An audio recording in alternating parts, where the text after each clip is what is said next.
Assalamualaikum warahmatullahi wabarakatuh. Alhamdulillahirabbil alamin. Wassalatu wassalamu ala Rasulillahil karim wa ala alihi wa ashabihi wattabi'in amma ba'du. Sahabat Isnu yang dimuliakan oleh Allah dimanapun Anda berada. Sebagai hamba Allah, sebagai umat Islam, orang-orang yang beriman, tentunya kita semua adalah makhluk yang lemah. Makhluk yang tanpa adanya bantuan oleh Allah Subhanahu wa taala, pertolongan oleh Allah Subhanahu wa taala, kita ini bukan siapa-siapa.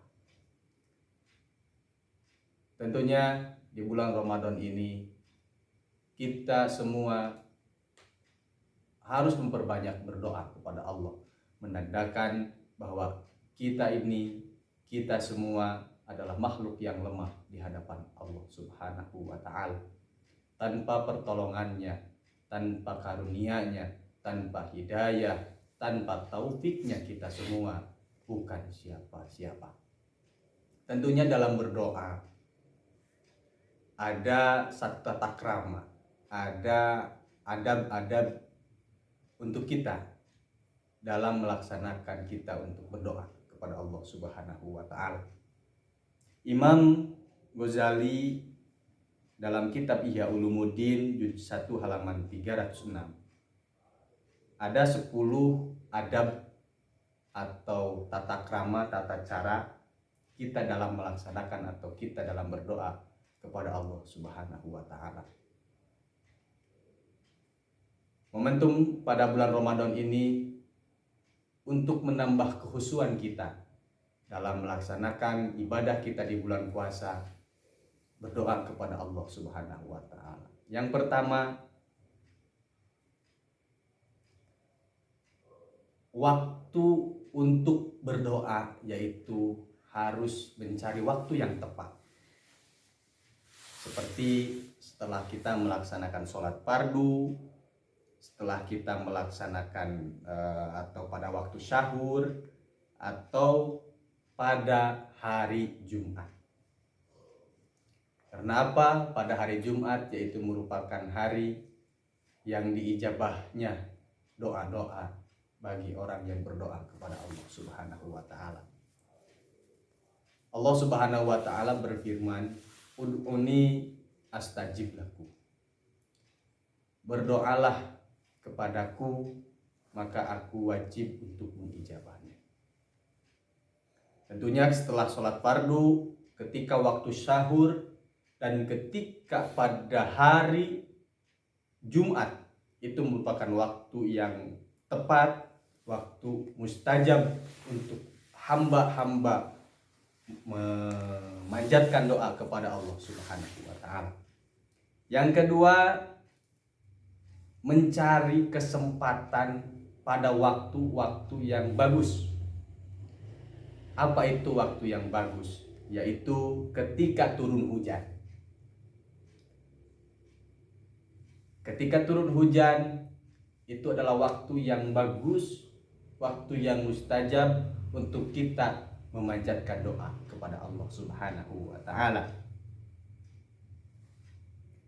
Atau ketika antara waktu azan dan iqomah.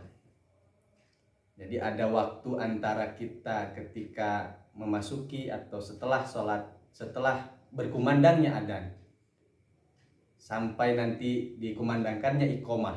Itu adalah waktu yang mustajab untuk kita berdoa.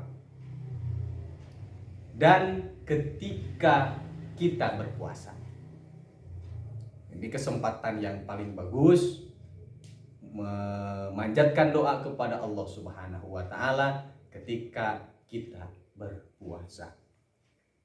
Yang ketiga, menghadap ke kiblat atau menghadap ke Ka'bah dan mengangkatkan kedua telapak tangan. Nah, ini adab-adaban kita dalam berdoa. Jadi menghadap ke kiblat, kita cari di di mana arah kiblat, dan kita mengangkatkan doa. Mengangkatkan kedua tangan ketika kita berdoa. Yang keempat, merendahkan suara ketika kita berdoa sendiri. Merendahkan suara ketika kita berdoa sendirian. Jadi ketika berdoa sendirian, hendaknya kita hanya sekedar doa itu terdengar oleh kuping kita sendiri. Berbeda lagi ketika kita melantunkan doa secara berjamaah. Yang kelima, memakai bahasa yang mudah dimengerti. Kita tidak harus berdoa itu terpaku oleh bahasa Arab. Doa-doa dengan bahasa Arab lebih bagus itu pun. Tetapi apabila kita tidak mengerti dengan bahasa sehari-hari kita, itu juga sudah cukup. Kalau kita hanya bisa berbahasa Sunda, kita berdoa dengan memakai bahasa Sunda. Kita berdoa memakai bahasa Indonesia, memakai bahasa Indonesia.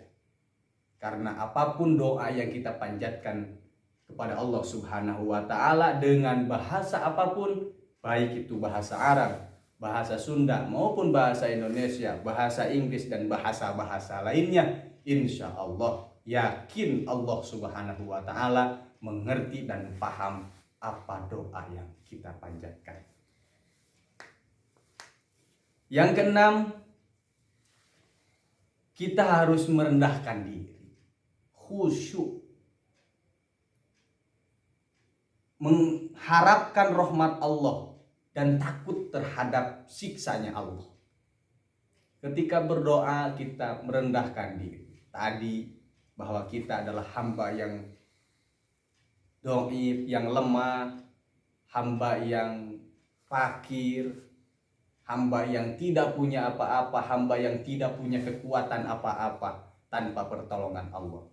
Kita harus merasa takut dan mengharap rahmat Allah. Tanpa rahmat Allah,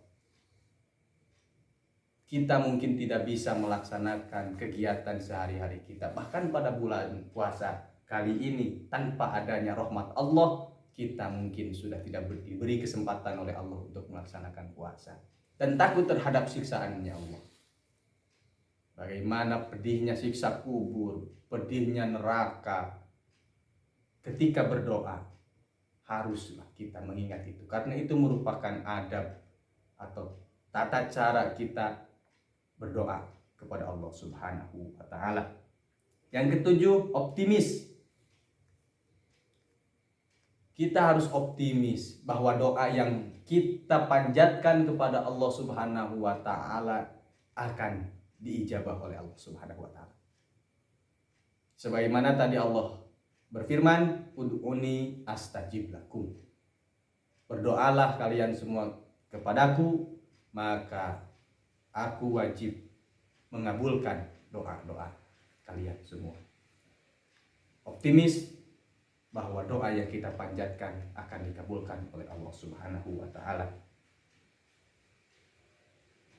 Yang kedelapan, mengulang-ulang doa itu sampai 3 kali. Allahumma ighfir lana, Allahumma ighfirli, Allahumma ighfirli, Allahumma ighfirli. Mengulang-ulang sampai 3 kali. Yang kesembilan, diawali dengan zikir dan membaca sholawat, serta diakhiri dengan membaca alhamdulillah. Alhamdulillahirabbil alamin, hamdan syakirin, hamdan na'imin, hamdan dzakirin, hamdan yuwafi ni'amahu wa yukafi'u majidah. Ya Rabbana lakal hamdu kama yanbaghi li jalali wajhikal karim wa li adimi sultani. Allahumma sholli ala sayyidina Muhammadin wa ala ali sayyidina Muhammad. Awali doa dengan berzikir kepada Allah dan membaca sholawat kepada Nabi Muhammad SAW, dan diakhiri dengan membaca alhamdulillah. Subhanaka rabbika izzati amma yasifun wa salamun alal mursalina walhamdulillahi rabbil alamin.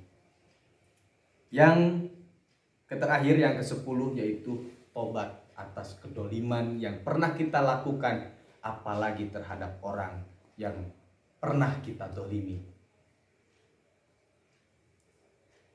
Memusatkan batiniah kita terhadap orang yang pernah kita dolimi, meminta ampun kepada Allah Subhanahu wa Ta'ala dan kepada orang-orang yang telah kita dolimi.